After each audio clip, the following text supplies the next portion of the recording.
시청자 여러분 안녕하십니까? JJC 뉴스온 시작합니다. 계속되는 방역과의 싸움에 지친 국민들을 위로하기 위해 정세균 국무총리가 마포구를 직접 방문했습니다. 광주시가 봉선동 수안지구 등을 대상으로 연말까지 부동산 불법거래 행위 집중 단속을 실시합니다. 강릉시에서는 골목 상권과 관광 활성화를 위한 모바일 애플리케이션인 휙파인패스가 출시됐습니다. 횡성군에서는 관내 청소년들을 위해 다양한 진로 체험의 기회를 마련했습니다. 고령시가 이웃 공동체 실현을 위해 사랑의 김장 나누기 행사를 가졌습니다. 첫 소식입니다. 문재인 대통령이 조 바이든 미국 대통령 당선인과 축하를 겸한 첫 통화를 함으로써 이제 새로운 한미 관계에 첫 발을 뗐습니다. 통화에서 문 대통령은 한미 동맹의 미래지향적 발전과 한반도 비핵화 및 항구적 평화 정착을 위해 바이든 당선인과 소통하기를 바란다는 뜻을 피력했다고 하는데요. 이에 대한 각 언론사들의 의견 살펴봅니다. 먼저 A일보는 양국 간의 통화를 시작으로 우리 정부는 각 분야별로 국익 중심의 대미 전략을 서둘러 구체화해야 한다고 말했습니다. 특히 양국 간 정상회담을 조속히 성사시켜 안정적인 한미동맹 관계를 구축하는 게 당면 과제라고 강조했는데요. 이어서 바이든 당선인이 통화에서 코로나19 대응, 보건안보 협력을 언급한 건 코로나 위기에 선방 중인 우리의 역할을 기대한 것으로도 해석된다고 전했습니다. B일보는 한미동맹의 최우선 과제는 북핵 문제 해결이라면서 정부는 양국 입장을 세밀하게 조율해 민주주의와 인권 가치를 공유하는 한미동맹 강화를 말이 아닌 실천으로 보여줘야 한다고 말했습니다. 특히 북핵 폐기 로드맵을 추진하는 과정에서 작은 틈새도 없어야 한다고 강조했습니다. 마지막으로 C일보는 대중국 견제와 대북 정책을 둘러싼 양측의 이견은 여전하기에 한미 관계에 대한 지나친 낙관은 경계해야 한다고 말했는데요. 북한 비핵화와 한반도 종전선언, 대북 인도적 지원에 대한 이견을 먼저 정리해야 한다고 덧붙였습니다. 또한 정부는 한미동맹 강화를 미국과의 정책 조율의 구심점으로 삼아야 할 것이라는 의견을 전했습니다. 앞으로 이제 한미 이 두 나라 정부는 정상 간 통화에서 확인된 공감대를 바탕으로 주요 현안의 구체적 해법을 마련해 나가야 할 겁니다. 동맹의 바탕은 믿음이고 믿음은 상호 존중에서 나온다는 점을 양국 정부가 유념하길 바랍니다. 다음 소식입니다. 차기 대권주자 순위에서 윤석열 검찰총장이 지지율 24.7%로 22.2%의 이낙연 더불어민주당 대표, 18.4%의 이재명 경기도지사를 제치고 지지율 1위에 올랐습니다. 현직 검찰총장이 대권 여론조사에서 1위에 오른 건 헌정사상 초유의 일인데요. 이와 관련한 각 언론사들의 의견 살펴보겠습니다. 먼저 A일보는 정치 중립이 생명인 검찰의 수장이 진영 논리에 영향을 받는 순위에 꼭대기에 올랐다는 점에서 결코 가벼이 볼 일이 아니라며 자숙하는 모습이 필요하다고 밝혔는데요. 제1야당인 국민의힘도 윤 총장이 야권 대표주자로 떠오른 현실에 통렬한 반성이 필요하고 내부의 여권의 차기 주자와 맞설 이렇다 할 후보조차 내놓지 못하는 무기력한 현실을 직시해야 한다고 주장했습니다.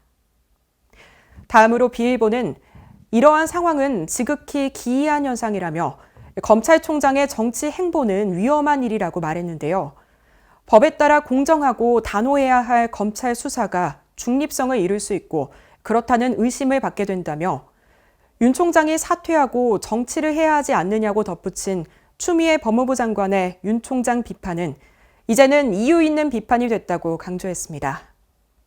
따라서 검찰의 정치화가 심각한 문제임을 모두가 자각하길 바란다고 덧붙였습니다.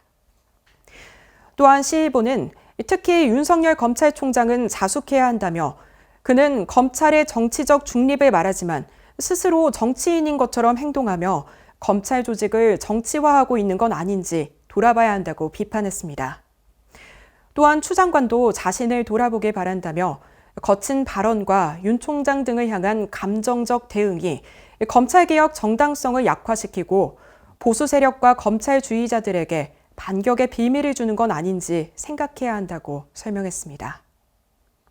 한편 윤 총장이 대선 주자 지지율 1위를 기록했다는 한길 리서치의 여론조사 결과를 두고 일부 전문가들은 여론조사 설계 자체가 윤 총장에게 유리하게 작용한 게 아니냐는 의견을 내놨는데요.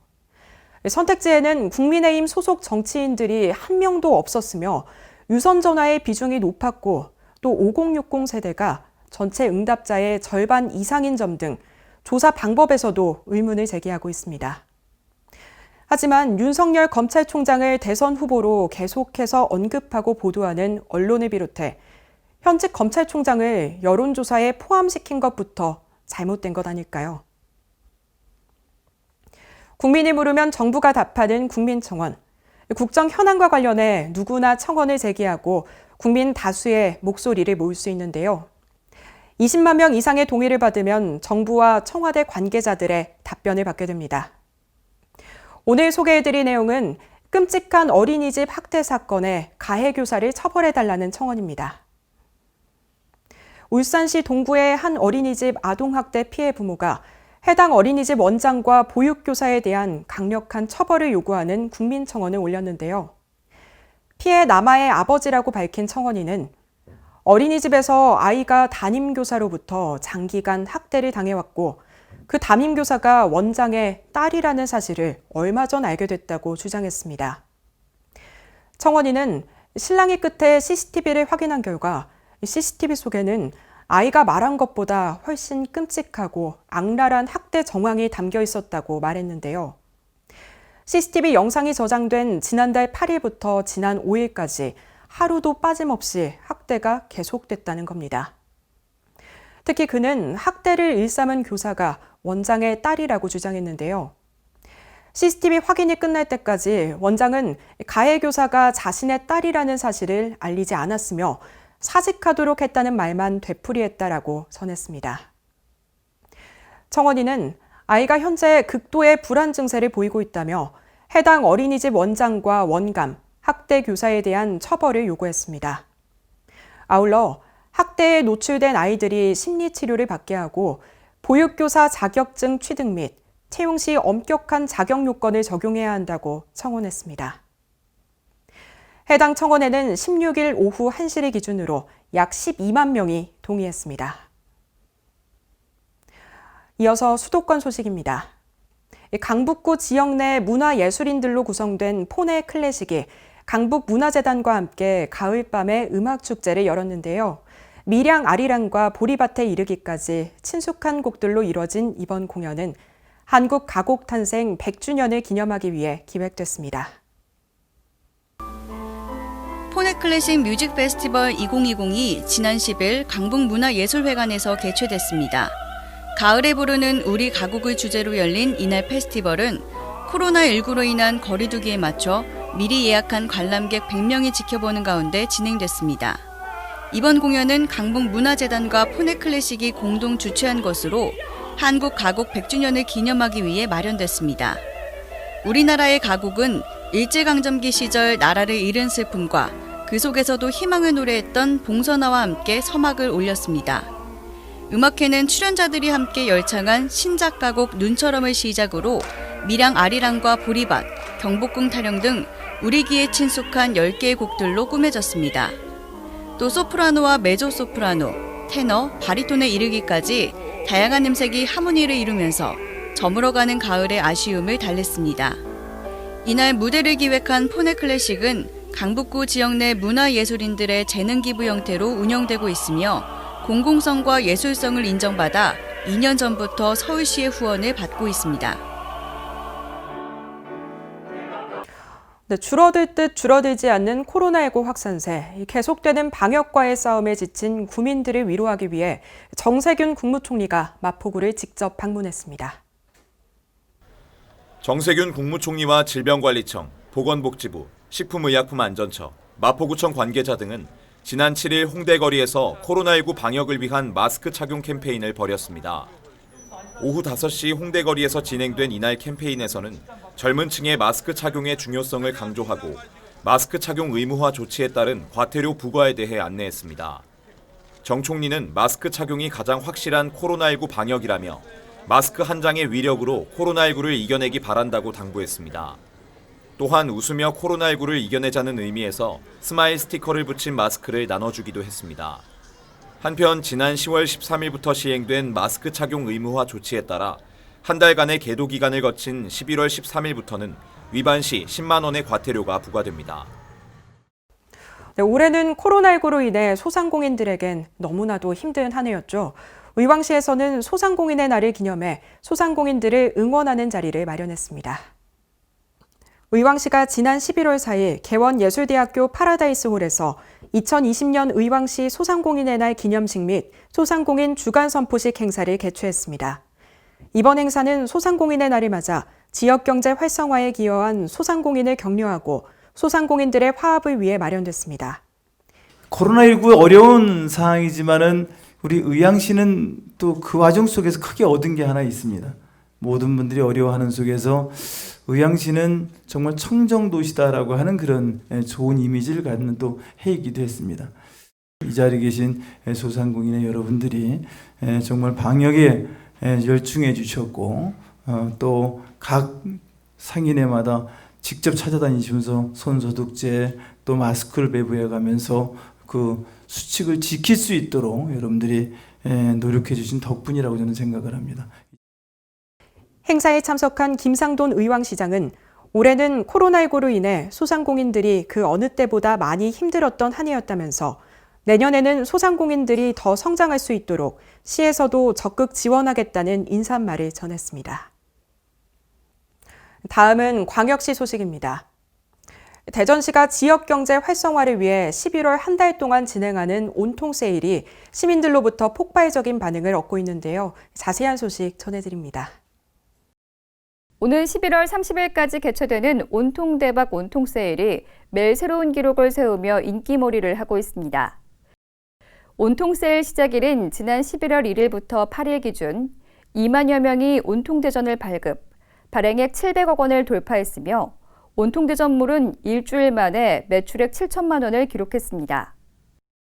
한편 이번 온통대박 온통세일은 11월 말까지 진행되며 세일 기간 온통대전을 사용하면 캐시백, 가맹점 추가 할인 등 사용금액의 최대 25% 혜택을 누릴 수 있습니다.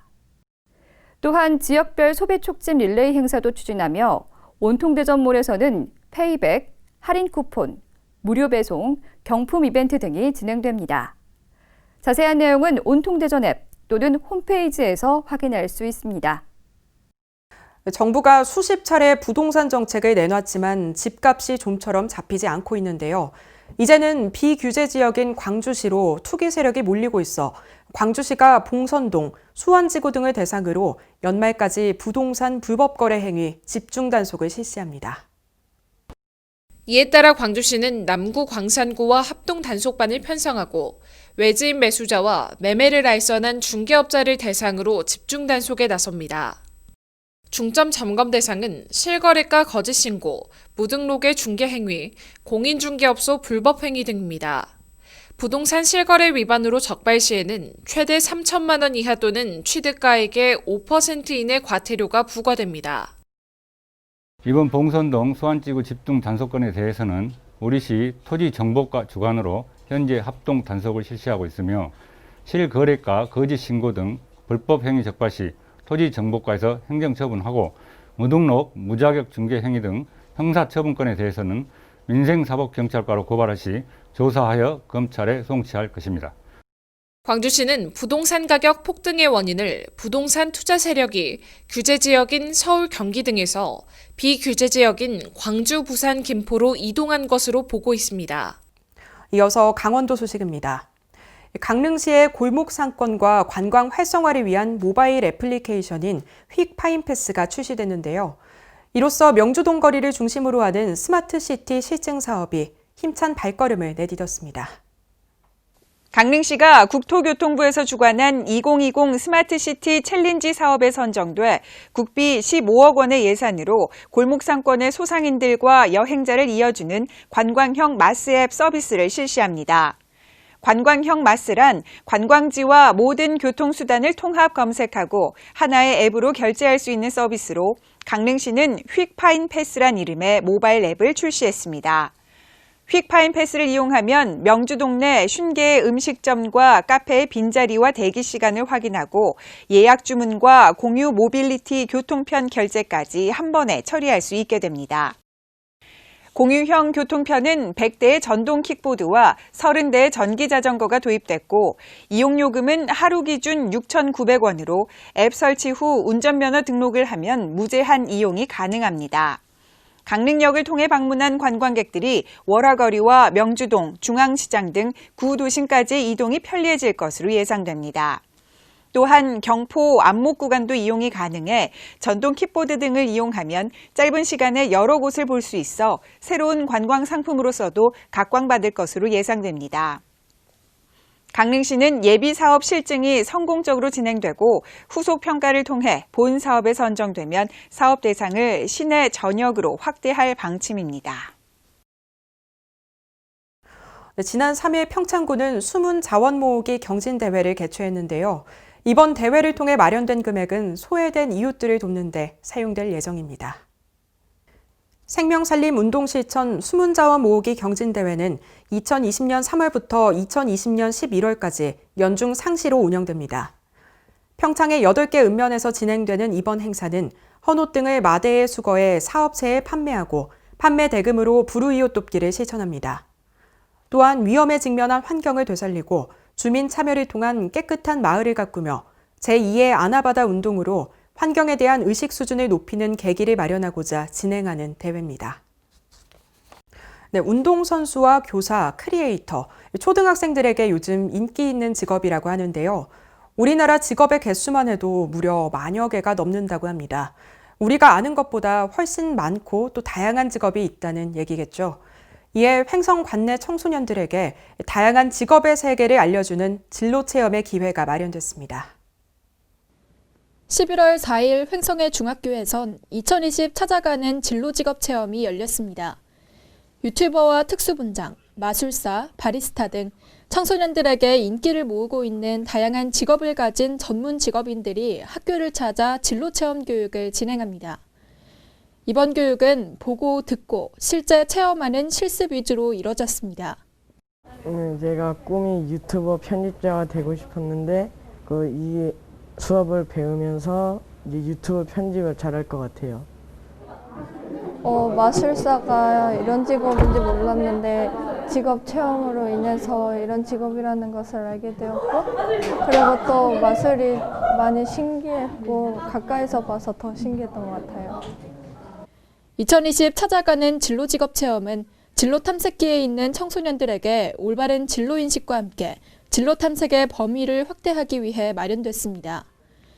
이번 프로그램은 11월 한 달간 둔내중학교를 비롯해 공근중학교, 횡성중학교 등 5개 학교에서 13회에 걸쳐 실시됩니다.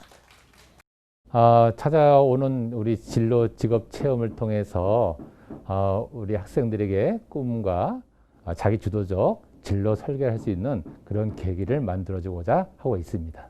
학교 내에서 끌어들여서 아이들이 할 수 있다는 것은 매우 좋은 것이기 때문에 앞으로도 계속 진행해 나갈 것입니다. 그래서 2학기 내내 매주 1회씩 다양한 그런 직업군들을 모셔서 아이들에게 소개해주고 그거에 대한 탐색할 수 있는 기회를 제공해주고 있습니다.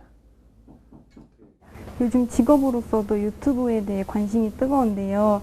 유튜브에 대해서도 알아보고 간단하게 편집 기술도 배워봤어요. 자기만의 컨텐츠를 만들어서 자기 채널을 만들어서 유튜브를 계속 진행해 나갔으면 좋겠습니다. 다음은 충청도 소식입니다. 청주 오송과 오창을 중심으로 제2의 판교로 육성하는 오창밸리 조성 사업이 본격화됐는데요. 도는 밸리 지역을 100년 먹거리 기반으로 만들 계획입니다. 바이오와 첨단과학 기지로 부상한 청주 오송과 오창. 여기에 진천 음성 혁신도시와 충주 국가산업단지를 효율적으로 엮어 혁신 성장을 거점화하는 오창밸리 조성 사업이 본격 추진됩니다.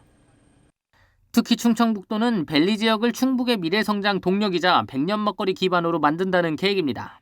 이를 위해 내년 6월까지 연구 용역이 진행됩니다.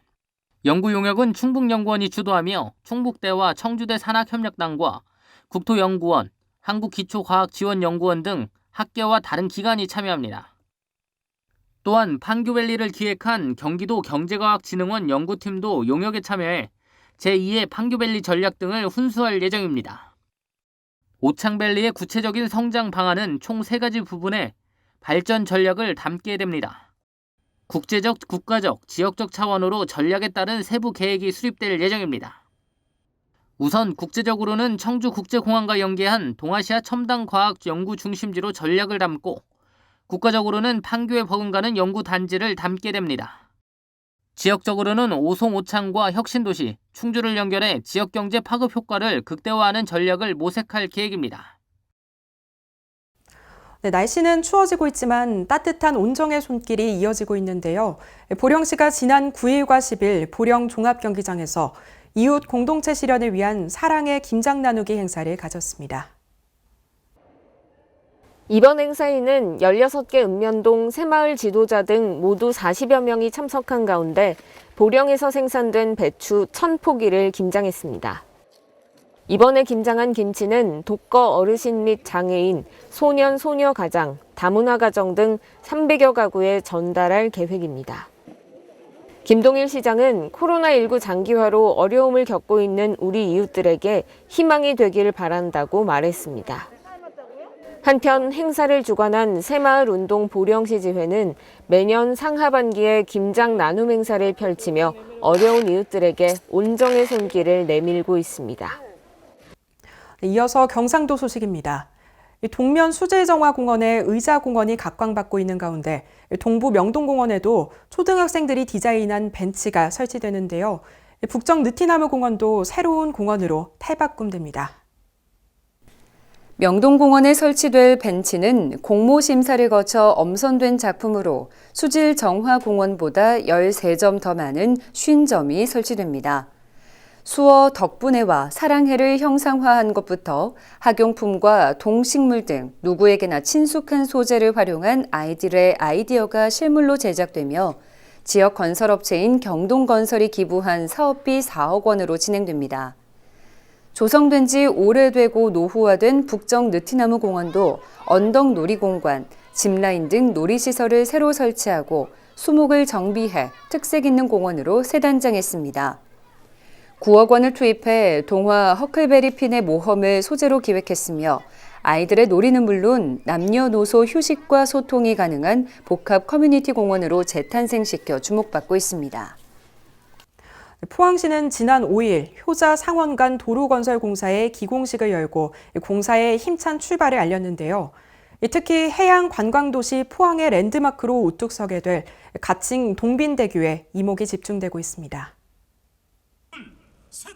포항시와 경상북도는 5일 송도 부두에서 효자 상원간 도로건설공사 기공식을 개최했습니다.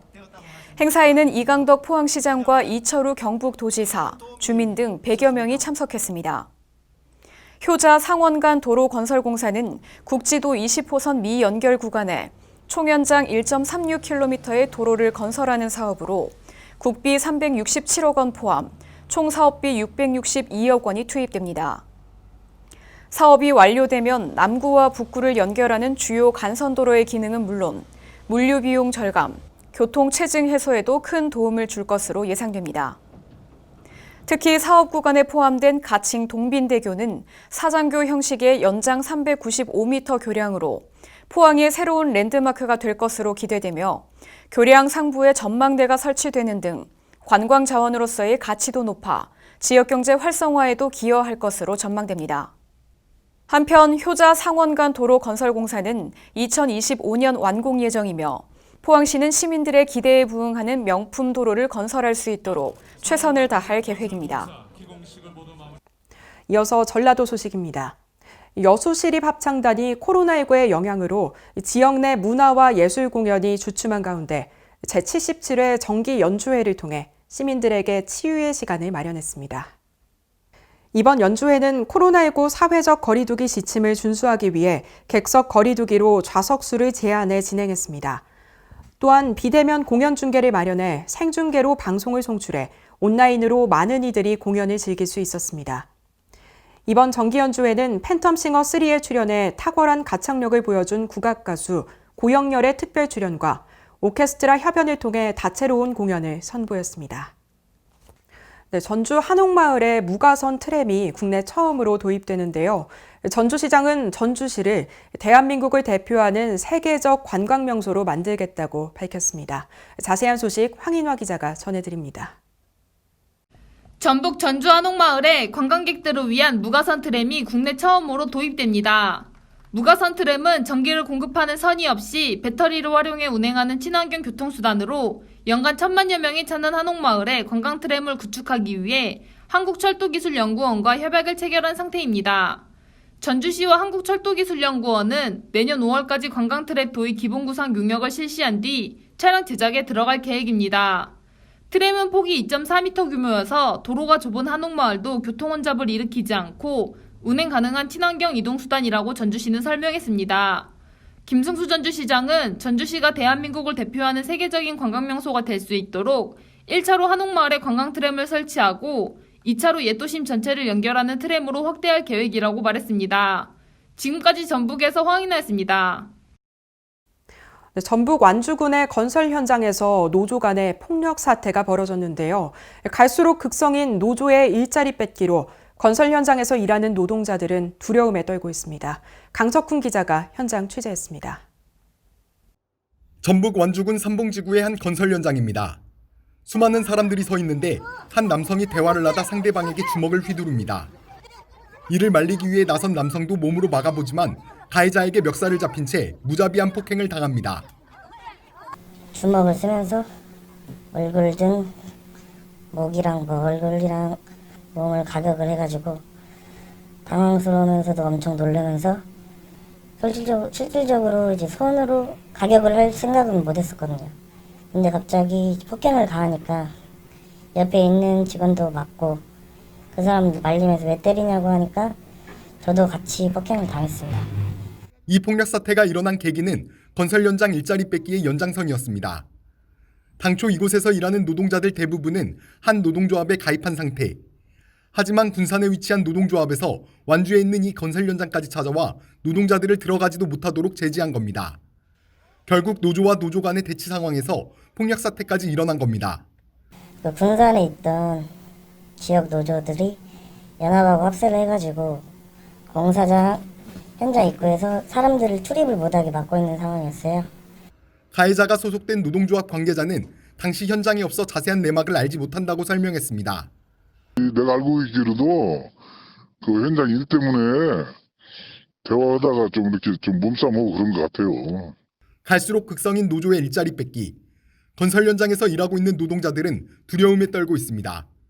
지금까지 전북에서 강석훈이었습니다. 마이골 작은 영화관, 지역에서 영화 관람을 할 수 있어 많은 호응을 받아왔던 사업인데요. 안타깝게도 코로나19로 인해 폐업이 결정됐던 이 작은 영화관이 이달 13일부터 재개관에 들어갔습니다. 황인화 기자가 보도합니다. 전북 진안구는 오는 13일부터 마이골 작은 영화관이 재개관에 들어갑니다. 마이골 작은 영화관은 국민들이 지역에서 영화 관람을 할 수 있어 많은 호응을 받아왔지만 코로나로 인해 폐업을 결정한 상황입니다. 이번 재개관을 맞아 예상 900만 원이 소진될 때까지 입장권을 1,000원에 구입할 수 있는 할인 행사도 열리게 됩니다. 진안군 담당자는 마이골 작은 영화관을 기다리던 국민들이 많다고 알고 있다며 아직 코로나19가 끝난 것이 아니니 시설의 방역 등에 대해 철저히 감독해 국민들이 안전하게 이용할 수 있도록 하겠다고 말했습니다. 지금까지 전북에서 황인아였습니다. 네, 다음은 사건 사고 소식입니다. 실란트 보일러, 현장에서 쉽게 시국에 적용할 수 있도록 만들어진 간접가열식 보일러인데요. 지난 22일 일산 방향 수도권 제1순환고속도로에서 현장 작업 중 이 실란트 보일러에서 화재가 발생했습니다. 이로 인해 도로 4개 차선이 통제되는 교통 불편도 초래됐습니다. 지난 22일 오후 11시 9분경 경기도 시흥시 개수동의 수도권 제1순환고속도로 시흥 톨게이트 인근에서 실란트 보일러에서 화재가 발생했습니다. 신고자인 현장 소장은 도로균열공사 현장 관리자로 작업 감독 중 실란트 보일러에서 화염과 연기가 보여 119에 신고했다고 현장에서 진술했습니다. 현장에 도착한 소방당국은 실란트 보일러 후면에서 연소가 진행 중이던 상태를 확인하고 소방호스를 이용해 홈 방수 및 안전조치를 실시했습니다. 한편 발화 장소에 인명이 없어 사람이 다치는 피해는 없었으며 소방당국은 정확한 화재 원인을 조사하고 있습니다. 네, 이제 날씨가 추워지면서 따뜻한 전기장판을 찾게 되죠.